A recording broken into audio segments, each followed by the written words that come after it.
This will be the fifth film of Phase 5, where Marvel is not only showcasing Sam Wilson as Captain America, but also introducing us to that Celestial we saw in Eternals.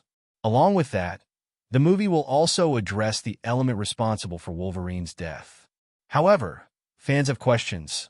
What do we need to know before watching this movie? Which previous film should we watch? And in which direction is Marvel heading with this movie? You may not realize this, but different movies in the Marvel Cinematic Universe follow different themes. For example, Iron Man movies have always been based on technology and its consequences. Thor movies have revolved around cosmic threats. Captain America movies have always been about politics and freedom. In the first Captain America movie, Steve Rogers fought against Red Skull, who wanted to take away the world's freedom. The second Captain America movie focused on S.H.I.E.L.D. surveilling people and eliminating potential threats. Captain America Civil War was about social change, with Tony and Cap having different views. Tony was worried about the future, while Steve was concerned about the past. Steve believed that no institution should decide whether the Avengers could save someone or not, as he had seen institutions become corrupt in the Winter Soldier. Now, Captain America Brave New World is coming with these strong political themes. This is a story about division. If you've seen my 3 videos from January on Brave New World, you already know how much I'm interested in this movie. Because it's not just about Sam Wilson becoming Captain America. It is also a long-awaited sequel to The Incredible Hulk, bringing back rich background characters. What should you know before watching this movie? Obviously, this is a Captain America movie, and its main lead was introduced in Captain America: The Winter Soldier. But, as I mentioned earlier, this film is also a sequel to The Incredible Hulk, where General Ross was after Bruce Banner. Bruce wanted to free himself from the Hulk, with help from Samuel Stearns. Both Samuel Stearns and Ross play major roles in Brave New World, so you should know the Incredible Hulk storyline. After that, watch the Captain America trilogy, especially The Winter Soldier, where Sam Wilson's Falcon was introduced. Sam helped Steve Rogers track down Bucky, which was also mentioned in Avengers Age of Ultron during the party scene. Then, Sam appeared in Ant-Man, where Scott Lang encountered him at the Avengers compound.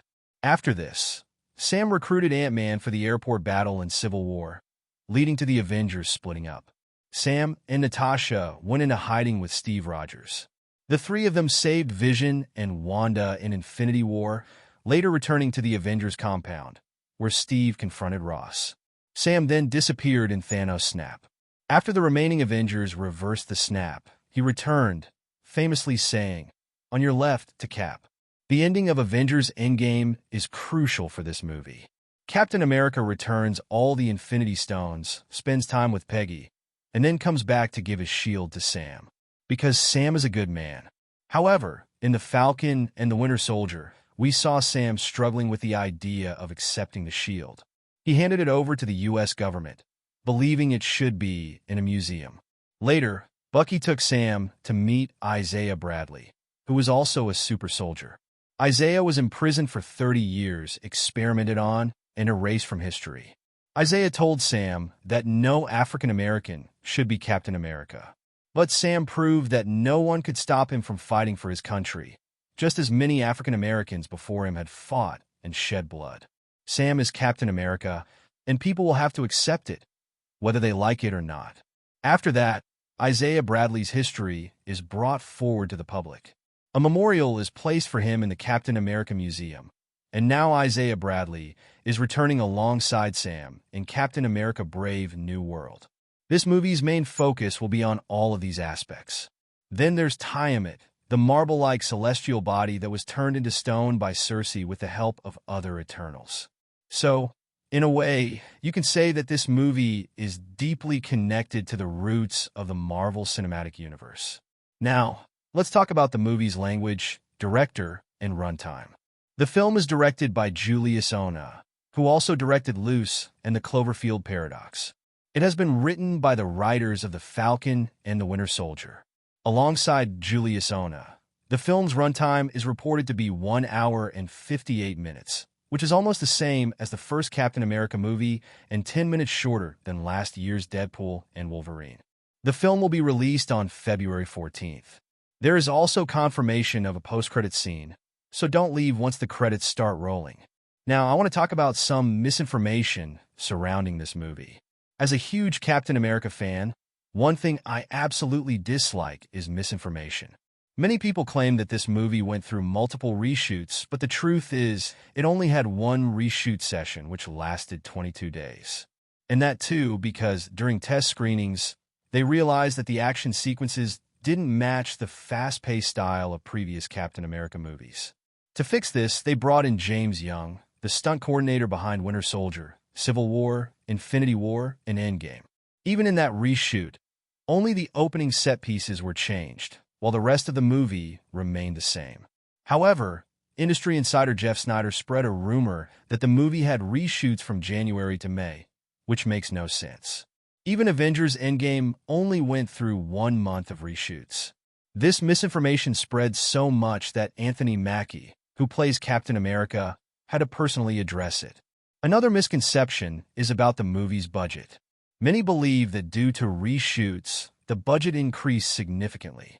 A news outlet called World of Real falsely claimed that the budget was $75 million, but the real budget was recently revealed to be $180 million. This makes it the second cheapest film in Phase 4 and Phase 5, with Shang-Chi and The Legend of the Ten Rings being the cheapest at $150 million. On the other hand, Doctor Strange in the Multiverse of Madness had the highest budget among Phase 4 and 5 movies at $250 million.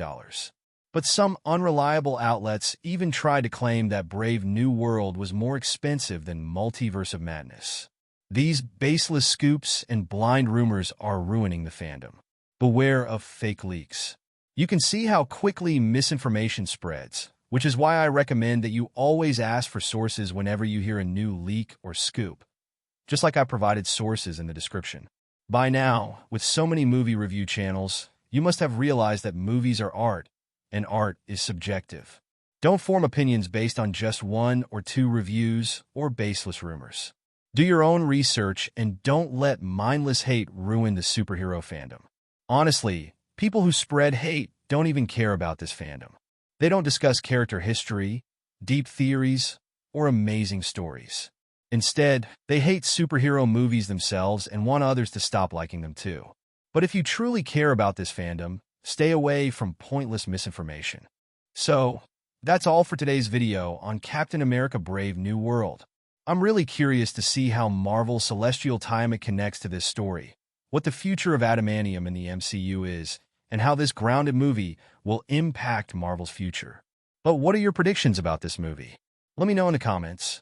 For Fantastic Four teaser breakdown, watch the video above. And to know the origin and powers of Galactus, watch the one below. I'll be back with a new video soon.